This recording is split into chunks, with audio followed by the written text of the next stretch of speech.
यार कहाँ ऐसा याराना। क्या आप एक कॉफ़ी लवर हो? क्या आपको कॉफ़ी पीना बहुत पसंद है? तो ये वीडियो आपके लिए है। क्या कॉफ़ी प्रेगनेंसी में सेफ है? क्या कॉफ़ी को हम प्रेगनेंसी में सेवन कर सकते हैं? कितना कॉफ़ी ले सकते हैं? कॉफ़ी अगर ज़्यादा मात्रा में ली तो बच्चे को क्या प्रॉब्लम हो सकती है? तो कॉफ़ी पीना चाहिए या नहीं, ये मैं सारी चीज़ें आपको इस वीडियो में बताने वाली हूँ। तो बने रहिए वीडियो के आखिरी तक। और अगर आपने मेरे चैनल को सब्सक्राइब नहीं किया है तो मेरे चैनल को तुरंत सब्सक्राइब कर दीजिए। प्रेगनेंसी में कॉफ़ी पी सकते हैं या नहीं? तो अमेरिकन कॉलेज ऑफ गायनेकोलॉजिस्ट ने रेकमेंड किया है कि ओनली 200 mg यानी 200 मिलीग्राम तक का caffeine intake per day allowed है प्रेगनेंसी में। यानी कि अगर आप एक कप कॉफ़ी पी रहे हो तो एक कप में कम से कम 110 mg ऑफ कैफीन होता है। ये आप नोटबुक में लिख लीजिए, आपको ये सेव करना है तो कहीं पे सेव कर लीजिए। यानी कि safe limit of caffeine in pregnancy है सिर्फ 2 कप ऑफ कॉफ़ी। जी हाँ, आप प्रेगनेंसी के दौरान 1 या 2 cup of coffee he per day ले सकते हो। उससे ज़्यादा कॉफ़ी अगर आपने लिया तो आपको हार्म हो सकता है, बेबी को प्रॉब्लम हो सकती है। तो वीडियो में आगे मैं बताना चाहती हूँ कि बेबी को क्या क्या प्रॉब्लम हो सकती है अगर आपने आपकी कॉफ़ी की लिमिट क्रॉस की। तो जो कॉफ़ी आप पी रहे हो वो प्लासेंटा यानी वार के थ्रू बेबी तक जाता है और आपको ये पता नहीं होगा कि बेबी की बॉडी में कैफीन को ब्रेक करने के लिए कोई एंजाइम बनी नहीं है। तो कॉफ़ी जो आप पी रहे हो वो प्लासेंटा यानी आंवल के थ्रू बेबी तक वैसे का वैसा ही पहुंचता है और बेबी को बहुत हार्म करता है जो कैफीन आप इनटेक कर रहे हो। तो बेबी को कहाँ कहाँ पे हार्म होता है?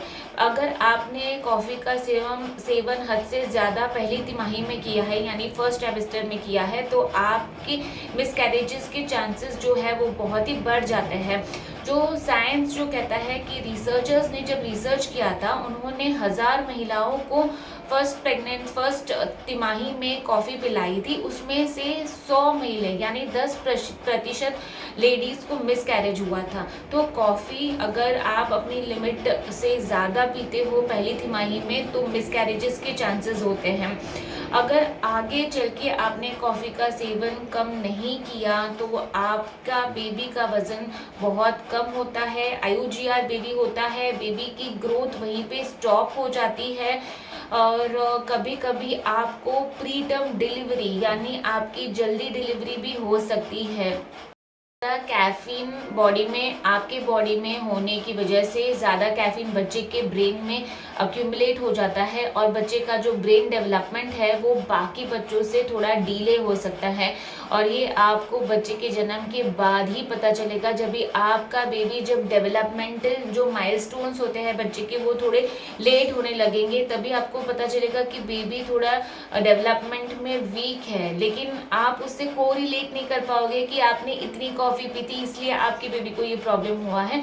तो कॉफ़ी रियली बहुत डेंजरस है और आप अपने कॉफ़ी सिर्फ 2 कप पर डे को लिमिट करें।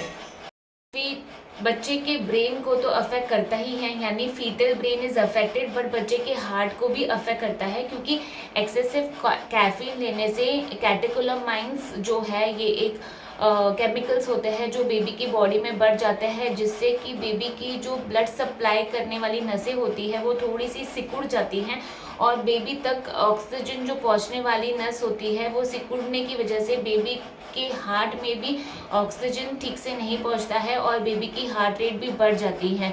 तो ये कुछ चीज़ें हैं जो मैंने आपको बताई है कि बेबी में क्या क्या प्रॉब्लम हो सकती है। एक तो ब्रेन में प्रॉब्लम हो सकती है, बेबी के हार्ट में प्रॉब्लम हो सकती है, बेबी का ग्रोथ ओवरऑल ही कम हो सकता है, आपको जल्दी डिलीवरी हो सकती है। तो ये सारे प्रॉब्लम्स आपके बेबी में आ सकते हैं। तो अगर आप एक कॉफ़ी लवर है तो आपको आपकी कॉफ़ी सिर्फ 1 या 2 कप से दिन में लिमिट करनी है, अपने आप को कंट्रोल रखना है अपनी बेबी की ग्रोथ के लिए। और मेरे वीडियोस को आगे देखते रहिए। आपको इससे रिलेटेड कोई भी सवाल होंगे तो मुझे नीचे कमेंट्स में बता दीजिए। और अब तक आपने मेरे चैनल को सब्सक्राइब नहीं किया है तो मेरे चैनल को सब्सक्राइब कर दीजिए। Thank you.